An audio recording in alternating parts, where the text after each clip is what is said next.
So let's go through, like I said, basically my personal big three for free agency. Besides the Heat, we'll talk about the Heat next episode probably. Um, so San Antonio Spurs. San Antonio Spurs, obviously, I keep up with a lot. They are my team. The Bucks. I know I've talked about the Bucks a lot, but the Bucks are kind of like my side team. You know, like you got your main chick and then your side piece. No, I'm playing. But that kind of is like how it is though with me and the Bucks. It's like and any sports player like knows this is like sometimes if your team isn't doing well, you kind of like start having a second team that you root for, so you can still feel like you're involved. And that became the Bucks became that for me back in like 2014, 2015.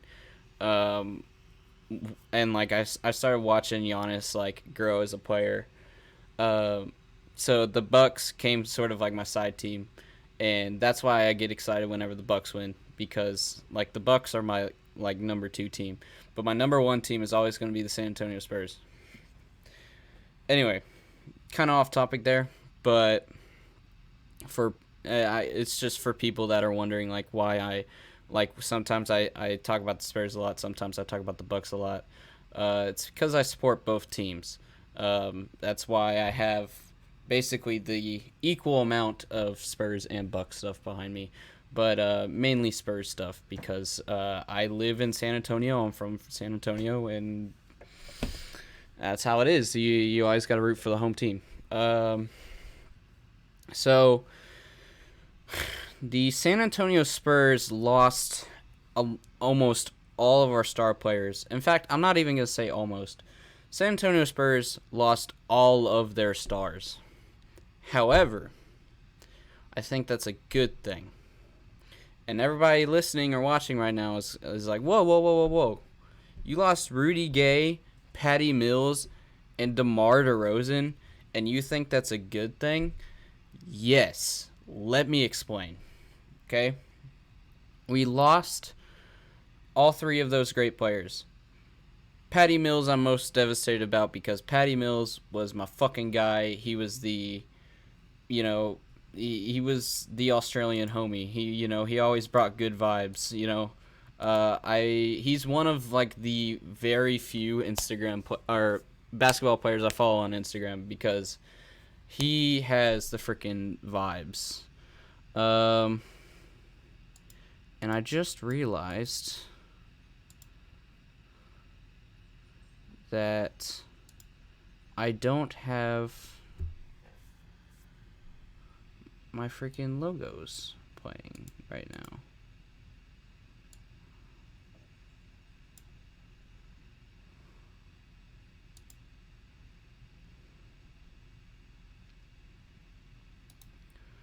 Alright, give me just a second, guys. I'm going to try and figure this out. But while I'm trying to figure it out, I'm going to also...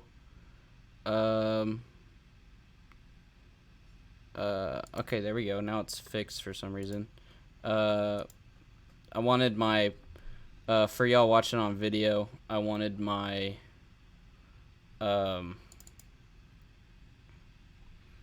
my platforms and social medias in the bottom right, and I noticed that they weren't, so it looked a little off just having a blank space there.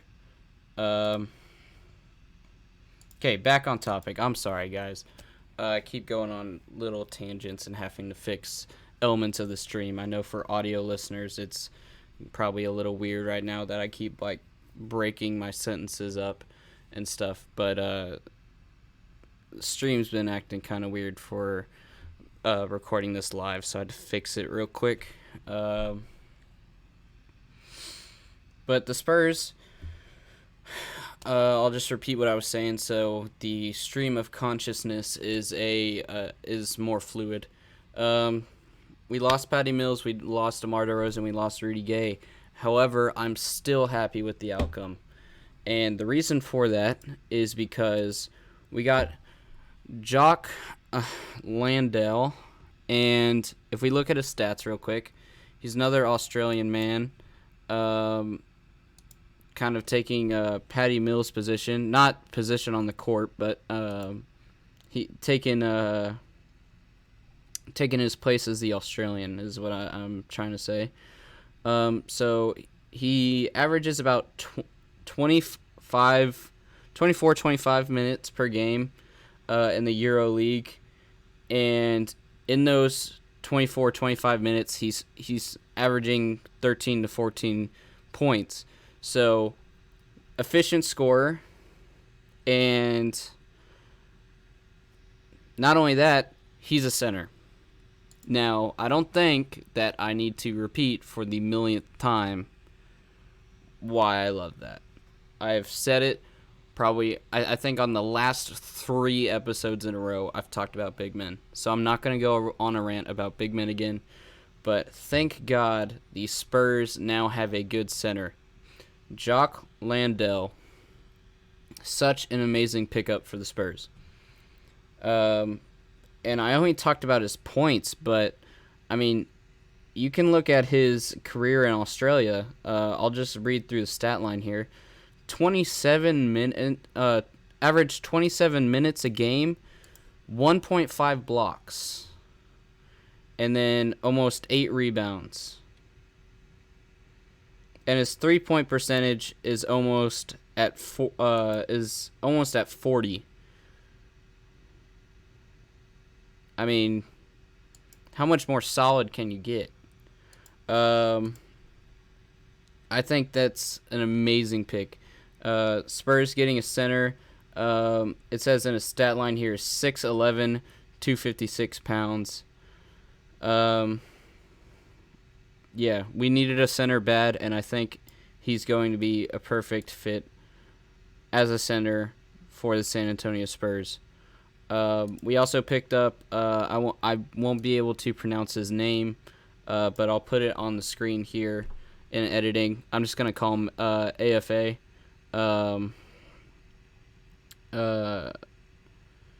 So he averages anywhere from 30 to 15 minutes per game.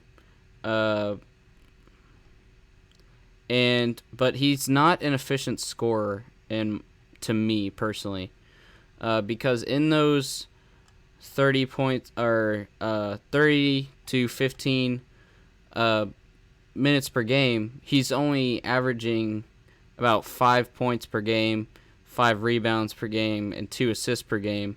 So he's definitely going to be probably a bench player in my opinion. But he's a forward, so that's good. We're getting another big man.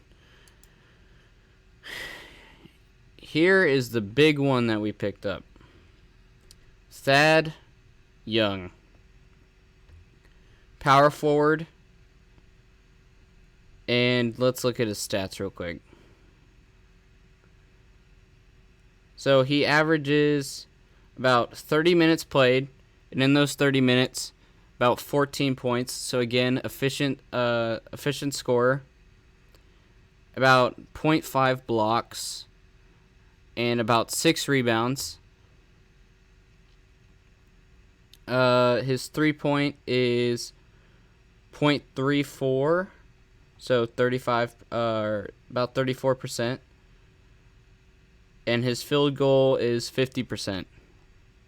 We needed another big guy. He's a power forward.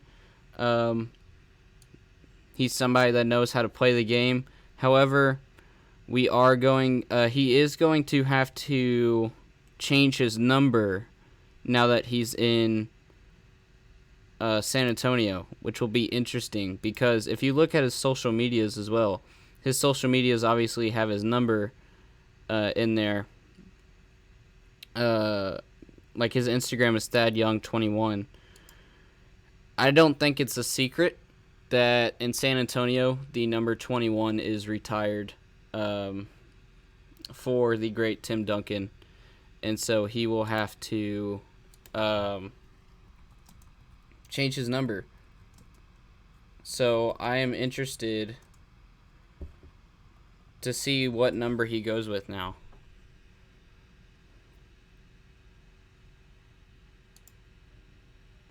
But Thad Young, just to kind of summarize what I said, again, power forward, knows how to score efficiently, knows how to get his blocks. So,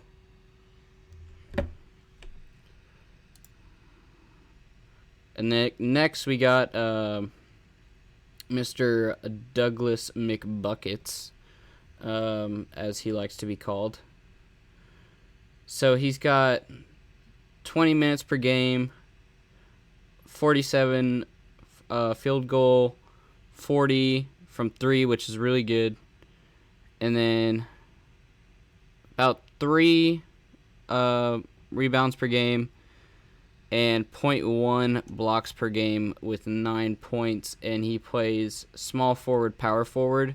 So to me, his rebounds are a little low for a big guy. Only 3 rebounds per game. So he could definitely work on that. But we already have another small forward, power forward with Thad Young. So he may be efficient coming off the bench. Or we could put him at small forward and Thad Young at power forward.